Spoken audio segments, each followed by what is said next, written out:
The FMCSA is doing this to us again, y'all. Just to all my truck drivers.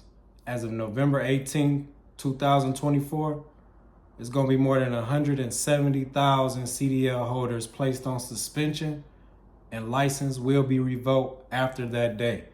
I need y'all to tune in, man. Just tune in to me so I can explain more of what's going on. It's 18 Willing, y'all.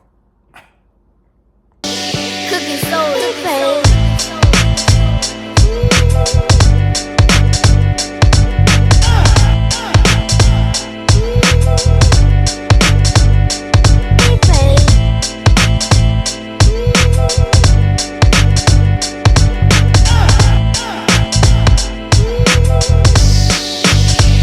Go. Downgrade of commercial driver's license. I got my laptop in front of me, y'all, so we can just spit straight facts, actual factuals. Then we gonna come back and I'm gonna give you my opinion of how I feel about it and my experience. So if anybody don't know, November 18, 2024 is the deadline. So if you are in a prohibited status, that means if you dropped and you haven't followed up on a return to duty or haven't completed your return to duty, your license is going to be suspended. That means you can't drive a commercial vehicle. It happens. Just get that cleaned up. So what they're telling everybody is they basically pruning right now. They going to be putting a lot of drivers, on suspension. 163,000. Let's get the real numbers. 163,318 drivers will be, suspended after this date. I feel like we just went through a so-called, trucker shortage, and we needed to fill these spots. And now they're putting stipulations on, the trucking industry again. That's the FMCSA, which is the government. Y'all see what they doing. In my opinion, it's a good and a bad on this, what's about to happen. The good part is, I think the rates is gonna go up because it's not gonna be that many drivers out here to push loads and drive the economy. So you're gonna have some of these loads sitting on the dock. I know it's some companies that's gonna take them, but it's gonna be a slower process, if you know what I'm saying. The bad part is, some of these drivers are new to the game. Some of these companies are new to the game. If you are in prohibited status, you already been sitting out the game for a minute. You've been sitting out the game, and just take your time to do the return to duty status. So let's look at, let's see how the return to duty status goes. If I could pull it up right quick, the process. So the return to duty process is how drivers reinstate their CDL after failing a random or urinalysis. You don't have to actually have drugs in your system. You could have been suspected of having alcohol and you tested, a positive. So let's read this. For drivers who find themselves in prohibited status and lose their CDL, there is a clear path toward reinstatement. Though it requires adherence from the FMCSA's strict return to duty process, y'all see what's going on. Strict. So they just, they putting their foot on everybody's neck right now. They just pruning right now. So, it's outlined in the 49 CFR Part 40, Subpart 0, and involves several key steps. Substance abuse professional evaluation. That's step number 1. The driver must undergo an evaluation by a qualified SAP who will recommend treatment or education. So I'm gonna give y'all a story.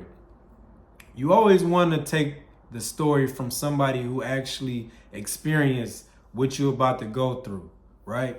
So when I went through this whole process of finding a substance abuse professional, I had a list that was sent to me via email, and I picked a place. The place appointed me a professional.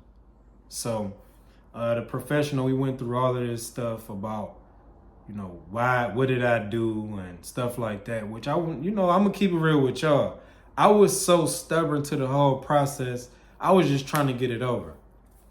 And the class was actually $600 that I had to attend because she said I needed to be in the outpatient substance abuse program. So what did I do? If you didn't see my video on the substance abuse process, it's an older video.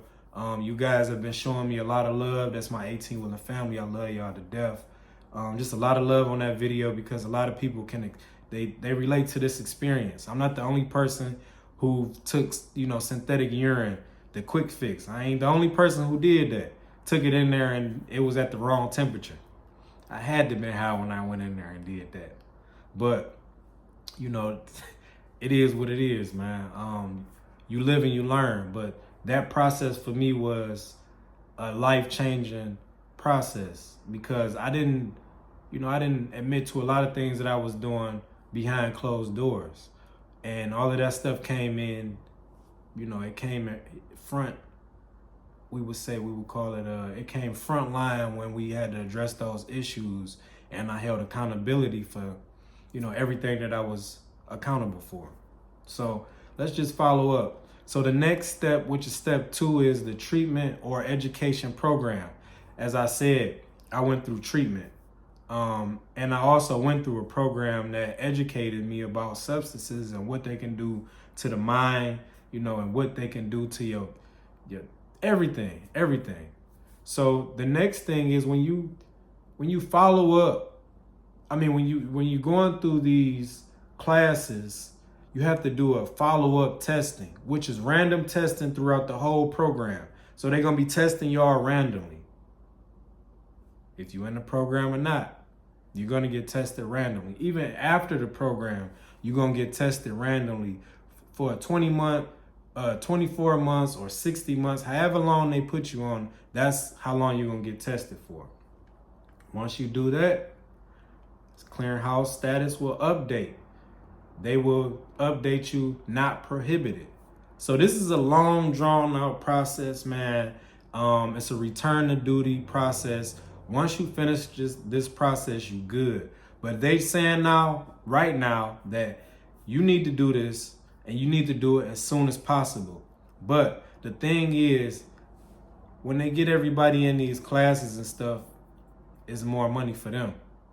Just imagine 163,000 people that's already on prohibited status, and they paying $600 a piece at minimum. That's a lot of money. So I feel like, like I've been saying, I'm right to have my opinion that the trucking industry is a cash grab.